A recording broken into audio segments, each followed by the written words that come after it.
किसी ने बड़े कमाल की बात कही है कि अगर तुम्हारे कर्म तुम्हें कष्ट के पास ले आए हैं तो प्रार्थना करो, परमात्मा तुम्हें कष्ट के पार अवश्य ले जाएंगे। नमस्ते, मैं हूं आरजे कार्तिक। एक बड़ी छोटी सी कहानी है मधुसूदन जी की। अयोध्या में गए, महाविद्यालय में उन्होंने एडमिशन लिया, कॉलेज में। उनकी जो सेविंग्स थी, पैसा तो खत्म हो गया था, तो उन्होंने सोचा आश्रम में कहीं रहने की व्यवस्था हो जाए, खाने पीने की व्यवस्था हो जाए तो बेहतर रहेगा। तो एक बहुत सारे आश्रम थे, उनमें से एक आश्रम उन्होंने अपने लिए चुना और उस आश्रम में जाकर के वो रहने लगे।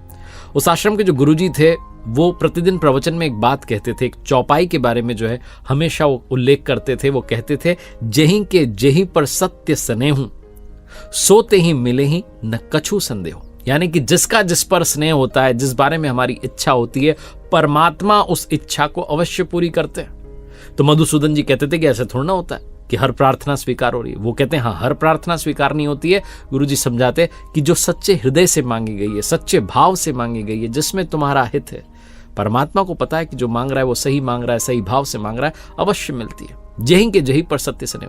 हाँ, लेकिन अगर आप गलत मांग रहे हो तो प्रकृति ने एक ताला लगाया हुआ है, वो ताला खुलेगा नहीं। गलत मांगोगे तो मिलेगा नहीं।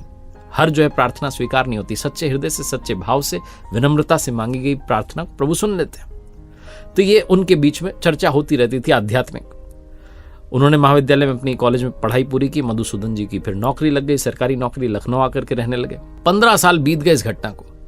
एक दिन ऐसे ही उनको जो है विचार आया कि अरे गुरुजी के बारे में बात किए बहुत दिन हो गया, पता नहीं किया गुरुजी कैसे हैं, क्या है। तो आश्रम में जो है पता निकाला, टेलीफोन नंबर निकाला, कॉल किया और पूछा गुरुजी कैसे हैं। तो एक विद्यार्थी ने कॉल रिसीव की और बोला कि गुरुजी की तबीयत अब ठीक नहीं रहती, कम सुनते हैं, उन्हें सुनाई नहीं देता ढंग से, तो अब बस चल रहा है। हम तो उन्हें कहते हैं कि मशीन ले लीजिए, मशीन ले लीजिए, ले नहीं रहे। तो मधुसूदन जी ने कहा, क्यों नहीं ले रहे हैं, खरीद लो कोई अच्छी सी मशीन।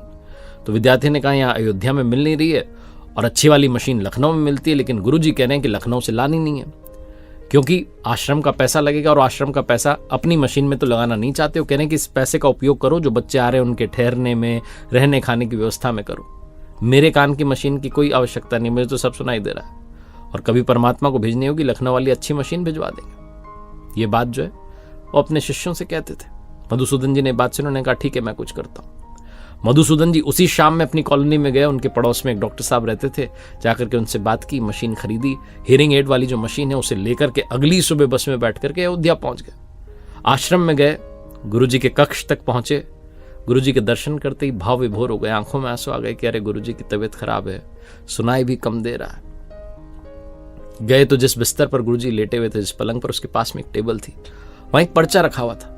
उस पर्चे में उसी डॉक्टर का नाम था जिस डॉक्टर से मधुसूदन जी मशीन लेकर आए थे। उसी मशीन के बारे में वो पर्चा था। मधुसूदन जी की आंखों से आंसू आने लगे कि हे परमात्मा, वाकई में कमाल है, चमत्कार है।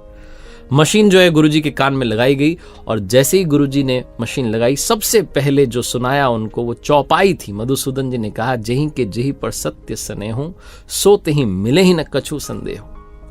जो आप स्नेह से मांगते हैं परमात्मा अवश्य सुनते हैं। आप इसी मशीन के बारे में तो बात कर रहे थे, परमात्मा ने मुझे अंतरात्मा से आवाज सुनाई, कहा कि अरे गुरुजी के बारे में पता करो।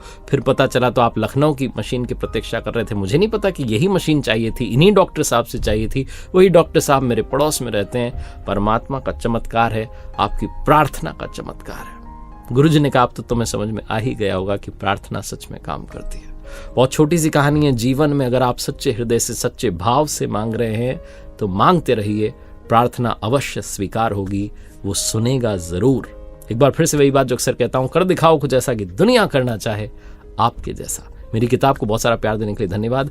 हिंदी किताब कर दिखाओ कुछ ऐसा अब इंग्लिश में भी अवेलेबल है, do something that matters. Amazon, Flipkart पर आपको मिल जाएगी। और साथ ही मेरी वेबसाइट rjkartik.in, जहां एक नया कोर्स हमने लॉन्च किया है, द आर्ट ऑफ स्पीकिंग। उम्मीद है आपके काम आएगा।